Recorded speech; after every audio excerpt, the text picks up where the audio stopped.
Lexi by Altrome, progetto di fine 2015, stampante FDM, ovvero modellazione a deposizione fusa, basata su movimenti Core XY, esattamente quello che cercavo, da affiancare alla mia anziana cartesiana. Di questo infatti parleremo oggi.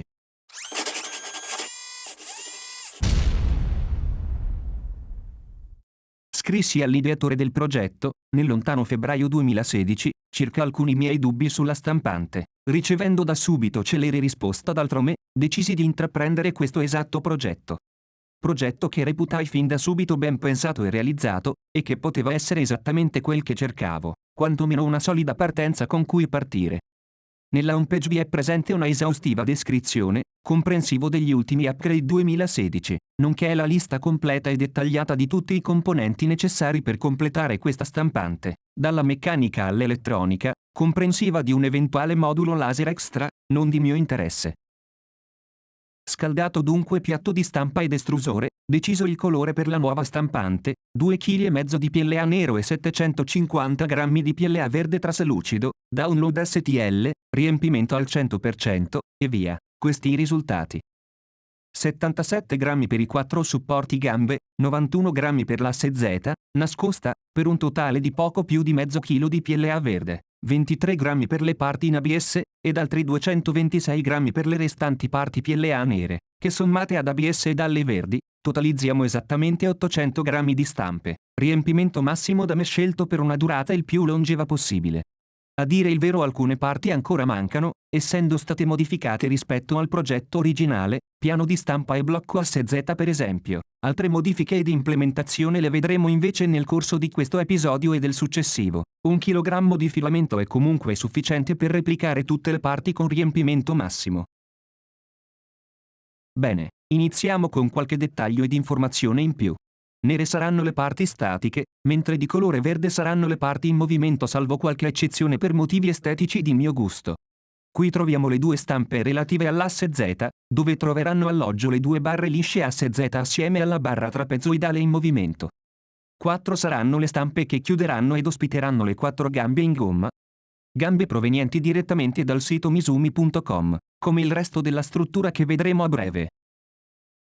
2 maniglie che probabilmente non ne installerò, 7 inserti nel mio caso in ABS, leggermente più morbidi e flessibili, per adattare i cuscinetti autolubrificanti in bronzo alle parti in movimento asse X ed Y, verdi nel mio caso. Liberi di non stamparli se utilizzate dei normalissimi cuscinetti a sfera. 4 stampe agli angoli completeranno la struttura meccanica. Come già detto, è consigliato stampare questi pezzi con uno riempimento pari al 100%. Questi 2 angoli frontali faranno solo scorrere la cinghia intrecciandola opportunamente, mentre questi 2 ospiteranno anche i 2 motori per i movimenti Core XY. Infine questi 4 terranno ben salde le 2 barre lisce asse Y. Troviamo ora il carrello mobile che ospiterà il blocco estrusore ed eseguirà tutti i movimenti nell'asse X della stampante. A completamento del blocco estrusore troviamo qui al centro la parte di spingifilo stile MK8, da fissare al motore estrusore, nonché la staffa di fissaggio estrusore in ABS. Sulla sinistra abbiamo le 2 stampe verdi che muoveranno il carrello lungo l'asse Y, con rispettivi fermi alle barre lisce, ed appositi supporti per i cuscinetti, dove vi scorrerà poi la cinghia.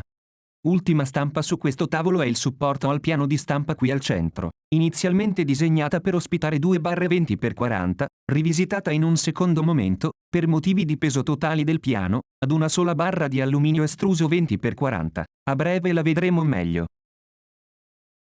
Barre di alluminio estruso, tutte provenienti da misumi.com. Unico problema è il dover possedere una partita IVA per poter acquistare da loro. Per il dettaglio e misure, trovate tutto elencato alla pagina Thingiverse di Altrome. Il profilo è un 20x40 mm, con cave da 6 mm, colore da me scelto rigorosamente anodizzato in nero. Avendo deciso di equipaggiare questa stampante con un piano riscaldato maggiorato, ho aumentato di 100 mm la larghezza dell'intera struttura. Abbiamo quindi una barra da 300 mm per il piano stampa, poi l'accorcerò a bisogno, 4 barre saranno da 360 mm, altre 4 da 400 mm, e le ultime 4, maggiorate, da 460 mm. Per risparmiare qualche euro, ed anche per poterli richiudere poi con una sorta di tappo, Color, Fashion, ho deciso di non acquistare angoli in metallo già pronti, ma bensì di stamparli in 3D, sempre con massimo riempimento.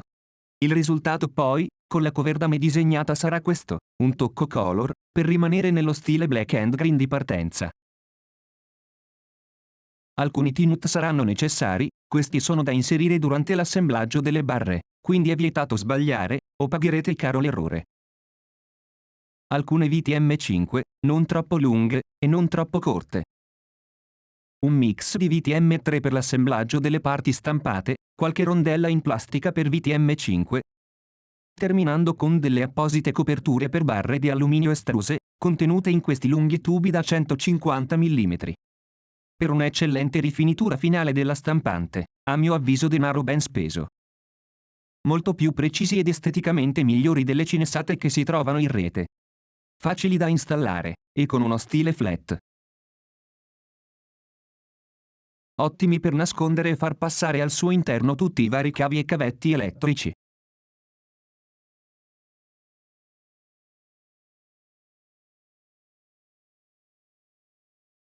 Per quanto riguarda l'elettronica, nel lontano 2016 ho optato per una Ramps 1.4, della spagnola Static Board, più professionale e curata rispetto ai cloni economici cinesi, con tanto di ringraziamenti su bigliettino da visita, ma ecco qui la scheda, ben imballata e protetta, in tutto il suo splendore. Liberiamola da questa busta di protezione elettrostatica, ed ecco qui la scheda, in una fantastica colorazione black.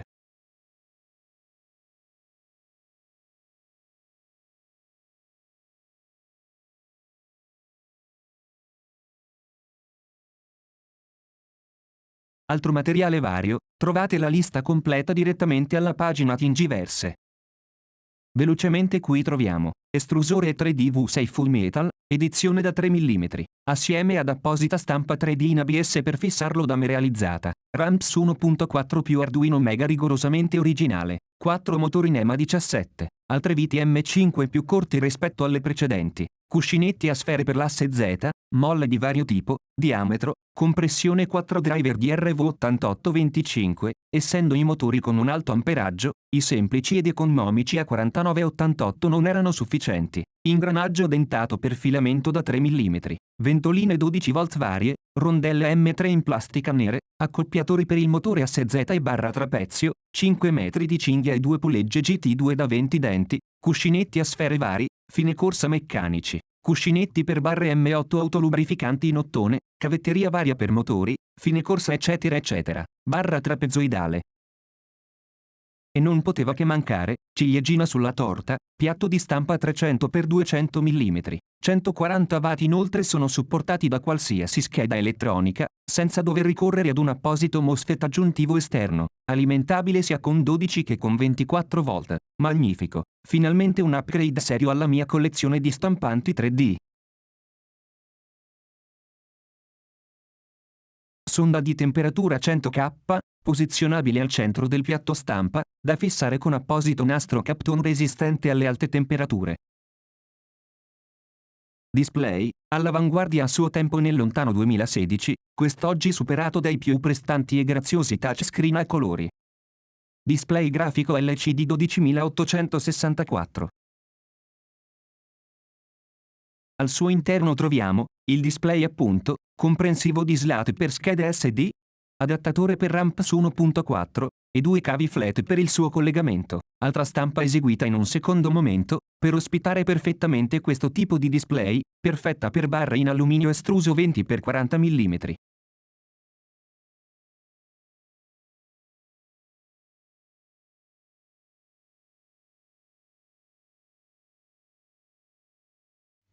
Stampa realizzata in doppio colore, ospita perfettamente questo display. Unica nota negativa, avendo allargato le dimensioni della stampante, avrò bisogno di 2 cavi flat molto più lunghi per poter raggiungere la scheda elettronica Ramps. Scelta poco felice invece per questo alimentatore 12 volt da 30 A. Sembra un'astronave in decollo da quanto è fastidioso il rumore di questa ventola, arrivato pure con una evidente botta. Scorriamo velocemente ora sulla parte di assemblaggio meccanico, un po' noioso. Basterà costruire la struttura, cubo, inserendo i tinuts di tanto in tanto durante l'assemblaggio. Fissiamo poi gli angoli per fermare e dare rigidità alla struttura. Sembra prendere forma. E mentre sopra la tavola la confusione dilaga, sotto la tavola è presente una infallibile cacciatrice, pronta a recuperare qualsiasi cosa cada a terra. Svolge pure un importantissimo compito di controllo qualità ed assemblaggio struttura. Terminiamo montando anche i due motori sulla parte alta, e nella parte sottostante grazie ai T-nut precedentemente infilati, fissiamo le 4 staffe con gambe annesse. La parte elettronica troverà spazio su questa lastra di alluminio di 50 x 13 cm. Ho disegnato alcuni supporti ad hoc per sostenere alimentatore e schede elettroniche, tutto fissato con viti M3, rondelle ed appositi dadi. E mentre tutto sembrava procedere per il meglio, installando le barre ASZ incappai in una brutta realtà. Le due barre lisce, compresa la barra trapezoidale, non arrivano alla staffa superiore di fissaggio. Fin da subito mi è apparso evidente qualcosa non tornasse, ed il problema era proprio sulla struttura montata, al rovescio. Dopo varie imprecazioni, mi sono rimboccato le maniche ed ho smontato completamente la struttura. 4 barre sono state evidentemente invertite con altre 4 barre, rimontato il tutto in fretta e furia. La struttura risulta più omogenea, meno alta e più profonda rispetto a prima. Ora l'asse Z è ok. Infatti sia le barre lisce sia la barra trapezoidale fuoriescono dalla staffa superiore. Eseguiamo il cablaggio all'alimentatore. Uno sarà l'interruttore generale 230 volt, mentre il tastino rotondo servirà per accendere l'illuminazione a LED bianco freddo che più tardi installerò. Qualche scatto della struttura assemblata fino ad ora.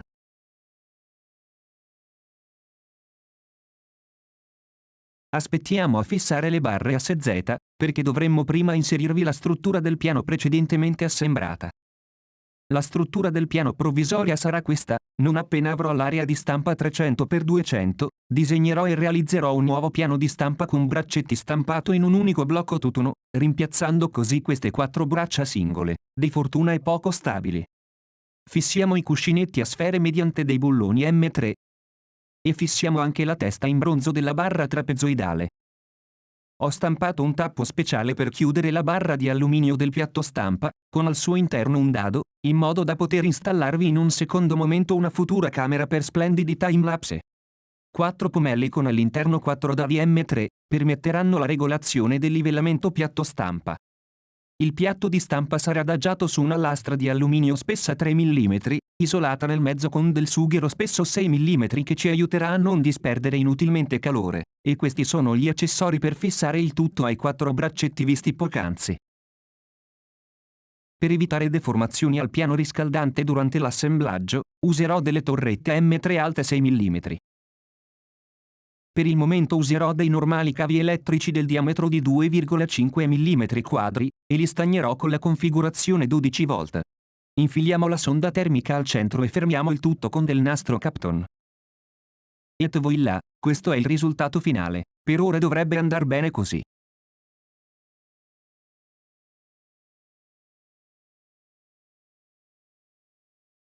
Installiamo ora ventola di dissipazione attiva, Arduino Mega Genuine, e Ramps 1.4. Nel frattempo avevo trovato presso un negozio di bricolage questi bellissimi pannelli, l'idea era di utilizzarli per richiudere in un box chiuso la stampante. Tutto sommato economici, questa è la loro marca nel caso qualcuno di voi fosse interessato. Purtroppo non li acquistai all'epoca, e non riuscendo più a rintracciarli alla fine optai per delle lastre di poliuretano espanso di un semplice colore nero, pure più costose. Slivati gli spezzoni di cavo visibili, li andiamo ad inserire all'interno dei profili in alluminio, per poi richiudere le cave con gli appositi riempitivi. Ripetiamo anche con l'altro cavo motore. Non ci preoccuperemo molto della parte sottostante, perché verrà poi interamente chiusa con la lastra di poliuretano espanso nera. Assembliamo anche le due parti che scorreranno poi sull'asse Y. Non fate caso alle torrette con i cuscinetti, sono erroneamente state installate al contrario. Terminiamo di fissare i vari cuscinetti anche sui rimanenti pezzi 3D, preparando così la sede alla cinghia, che monteremo alla fine. Altro problema potrebbe darlo queste 3 viti, più tardi vedremo se sarà così. Montiamo le 2 barre lisce asse Y. Manca poco, se non fosse per un altro grave fatto che ci ostacola il proseguimento assemblaggio. ovvero le due barre ASICS non sono sufficientemente lunghe. Evidentemente devo aver ordinato una misura errata. Ora le alternative sono due: ristampare i due pezzi in 3D di colore verde, o procedere con un nuovo ordine, con barre lisce da 8 mm della lunghezza adeguata. All'epoca scelsi quest'ultima opzione, e purtroppo, durante l'attesa delle due nuove barre di dimensioni idonee, non terminai più né questo video, né la stampante in tutto, lasciando così orfano il blocco estrusore, appena assemblato, assieme a questo groviglio di cavi sia dell'estrusore, sia del piatto di stampa riscaldante.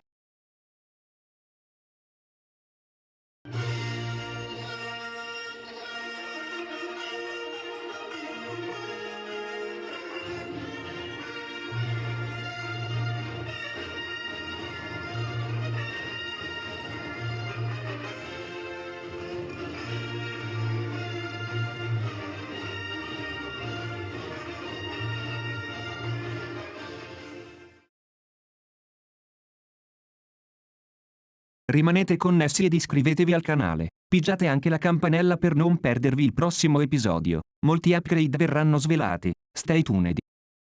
Ciao.